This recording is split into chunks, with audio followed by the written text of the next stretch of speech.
अस्सलाम वालेकुम, मेरा नाम डॉक्टर नुमान है और आज एक बहुत ही इंपॉर्टेंट टॉपिक पे बात करेंगे ऑटिज़म से रिलेटेड। वो है कि ऑटिज़म में स्लीप प्रॉब्लम। ऑटिज़म में मैं आपको बताता चलूँ 44 to 88% बच्चे होते हैं जिनमें स्लीप का इशू होता है। यानी हर 2 में से 1 बच्चा समझे इसका शिकार है, या ये समझे कि हर 10 में से 8 बच्चे ऐसे ऑटिज़म के हैं जिनको ये प्रॉब्लम है। तो सबसे इंपॉर्टेंट बात ये है कि जब पेरेंट्स सो नहीं सकेंगे, पेरेंट्स एग्जॉस्ट होंगे, उनकी एनर्जी नहीं होगी, तो कंसिस्टेंसी डिस्टर्ब होगी, यानी बच्चे की वो प्रॉपर थेरेपी नहीं कर सकेंगे। इसलिए जो बच्चे में जो स्लीप का मसला है वो सिर्फ बच्चे में नहीं है बल्कि पूरे घर का मसला होता है।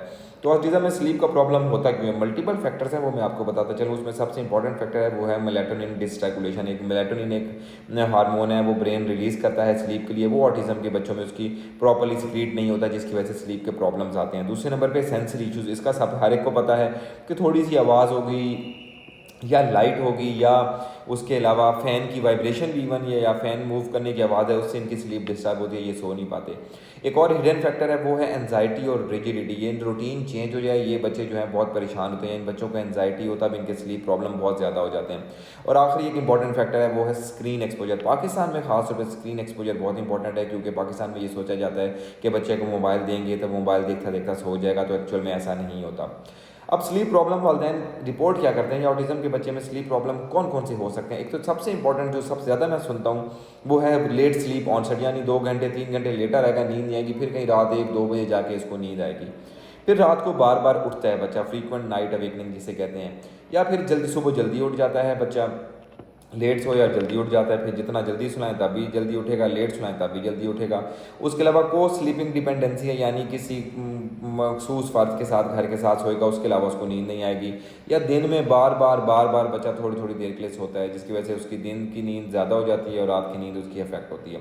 तो हमारा फोकस क्या होता है कि हमने काम करना होता है स्लीप हाइजीन। स्लीप हाइजीन क्या होता है कि ऐसा एनवायरनमेंट और बिहेवियर स्टेप हैं जो कि ब्रेन को सिग्नल दें कि भाई अब सोने का वक्त है। इसमें क्या कुछ पॉइंट्स है वो आपको बताता हूँ जो आप अपने बच्चे पे अप्लाई कर सकते हैं। वो है कि फिक्स्ड स्लीप स्केड्यूल, यानी बच्चा जो है रोज़ सेम टाइम पे बेड पे सोने के लिए जाए। वीकेंड पे भी टाइम सेम हो, अगर मैक्सिमम कोई फ़र्क है तो वो 30 to 45 मिनट्स तक का डिफरेंस होना चाहिए। इससे ज़्यादा वीक डेज़ और वीकेंड पे डिफरेंस नहीं होना चाहिए। ब्रेन को रिदम बहुत पसंद है, अगर वो सही होगा तो स्लीप अच्छी होगी। उसके अलावा दूसरे नंबर पे स्क्रीन बंद कर दें। कम से कम बेड सोने से पहले बेडरूम में 1-1.5 घंटा पहले मोबाइल, टीवी, टैबलेट सारा कुछ बंद कर दें। ब्लू लाइट जो अक्सर स्क्रीन से रिलीज़ होती है वो मेलाटोनिन की सिक्रीशन को सप्रेस करती है। अगर आपको लग रहा है कि सिर्फ कार्टून देखकर सोएगा, तो ऐसा नहीं है, ये बच्चे के साइकिल को मज़ीद ख़राब करेगा। तीसरे नंबर पे इंपॉर्टेंट चीज़ है बेड जो है ना, बेडरूम या बेड, वो सिर्फ स्लीप पर्पज़ के लिए यूज़ होना चाहिए। उसके ऊपर खाना खाने को बच्चे को नहीं देना, मोबाइल यूज़ करने को नहीं देना, उसको ऊपर बैठ के बच्चा छलांगे मारे या खेले, ये अलाउ नहीं करना। ये आदत बच्चे की आपने नहीं बनानी। ब्रेन को आपने क्लियर एसोसिएशन देनी है कि बेड का पर्पज़ सिर्फ सोना है। चौथे नंबर पे इंपॉर्टेंट चीज़ है वो है सेंसरी फ्रेंडली एनवायरनमेंट। इसमें मैं कहता हूँ लाइट और नॉइज़ और टेम्परेचर, ये तीनों चीज़ें का ना ये नॉर्मल होना बहुत ज़रूरी है। और कुछ बच्चे हैं वो डीप प्रेशर उनको चाहिए होता है, तो हैवी ब्लैंकेट देकर उनको आप सुला सकते हैं। पाँचवें नंबर पे जो इंपॉर्टेंट चीज़ है वो है प्रिडिक्टेबल बेड टाइम रूटीन। 20 से 30 मिनट पहले बच्चे को बेड पे ले आएँ, उससे पहले उसको वॉशरूम वगैरह जाना है वो होके आ जाए, टीथ ब्रश करने हैं वो कर ले, कपड़े चेंज करने हैं वो कर ले, बेड पे उसको कोई शॉर्ट दुआ सिखाएं ताकि उसकी स्पीच भी बेहतर, उसको दुआओं का भी पता चले, और एक छोटी कोई स्टोरी सुनाएं जिससे बच्चा काम हो। बेड टाइम जो रूटीन है उसमें कभी भी हाई एक्टिविटीज़ वाली गेम्स और ऐसा काम अलाउ नहीं करते। जो ऑटिस्टिक जो ब्रेन है वो प्रिडिक्टेबिलिटी से बड़ा ही काम करता है, बड़ा ही सुकून में रहता है। एक और पॉइंट भी इंपॉर्टेंट है वो है डे टाइम रेगुलेशन, यानी सुबह की सनलाइट एक्सपोजर करें ताकि ब्रेन को पता हो कि सुबह उठना है और रात को सोना है। फिजिकल एक्टिविटी बच्चे की बढ़ा दें, आउटडोर थकावट भी होगी, उसके सेंसरी इश्यूज भी सेटल होंगे, उसकी स्लीप भी बेहतर होगी। और डे टाइम नैप्स को लिमिट करें, दिन में बार बार बच्चे को ना सोने दें, उसको किसी चीज़ पे एंगेज करें। और रात को खास तौर पे कैफीन ड्रिंक्स जिसमें खास तौर पे चाय, कॉफ़ी या कोल्ड ड्रिंक वगैरह शामिल है, ये बच्चे को आपने बिल्कुल नहीं देना। तो पेरेंट्स पूछते हैं कि मेलेटोनिन हम फिर बच्चे को कब दें? अगर आप इन सारी इंस्ट्रक्शन पे अमल करते हैं और फिर भी स्लीप का डिले बहुत ज़्यादा है और 2 से 3 घंटे बच्चा लगा देता है सोने में, तब आप लाजमी डेवलपमेंटल एंड बिहेवियर पीडियाट्रिशियन को पहले कंसल्ट करें। वो बच्चे को चेक करेगा और फिर मेलेटोनिन एडवाइस करेगा। ये अदरवाइज़ एक सेफ ड्रग है, लेकिन फिर भी डॉक्टर की एडवाइस के बगैर आपको नहीं लेनी चाहिए। सेल्फ मेडिकेशन जो है वो आप अवॉइड करें। तो इंपॉर्टेंट मैसेज ये है कि पेरेंट्स की जो एनर्जी है वो डायरेक्टली चाइल्ड की प्रोग्रेस से लिंक्ड है।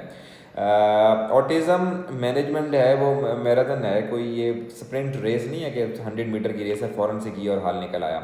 अगर माँ 3 से 4 घंटे सो रही है तो वो खुद इरिटेबल होगी, उसकी कंसिस्टेंसी कम होगी, उसकी थेरेपी इम्प्लीमेंटेशन है वो सफ़र करेगी। हेल्दी पेरेंट्स होंगे तो रेगुलेटेड चाइल्ड होंगे, रेगुलेटेड चाइल्ड होंगे तो बिहेवियर बहुत अच्छे कंट्रोल होंगे। स्लीप को ना अपने लग्जरी ना समझें, ये समझें कि थेरेपी का एक हिस्सा है, ये इंटरवेंशन का एक हिस्सा है। तो आपने क्या काम नहीं करना, आपने बच्चे को बिल्कुल इस चीज़ पे पनिश नहीं करना, उसको फोर्सफुली कमरे में लॉक करके नहीं सुलाना कि जी बंद कर देंगे तो ये सो जाएगा। कोई स्लीप वाले सिरप नहीं देने, वो ब्रेन को सप्रेस करते हैं। और हर चीज़ का ब्लेम एक दूसरे पे डालना या उसको शुगर पे डालना या किसी की नज़र लग गई है, ऐसी बातें नहीं करनी चाहिए। प्रैक्टिकली जो साइंटिफिकली प्रूवन चीज़ें हैं उस पर काम करना चाहिए।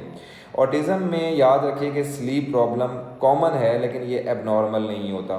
44 to 88% बच्चों में होता है, लेकिन स्ट्रक्चर्ड स्लीप हाइजीन पे काम करेंगे उससे सिग्निफिकेंट इंप्रूवमेंट आएगी। कंसिस्टेंसी से ज़्यादा फ़र्क पड़ता है एज़ कम्पेयर टू मेडिसिन। और अगर आपको इसके अलावा भी किसी टॉपिक पे वीडियो बनानी है तो आप कमेंट में लिख सकते हैं। अल्लाह आपके घर में सुकून और आराम वाली नींद अता फरमाए आपके बच्चे को। आमीन।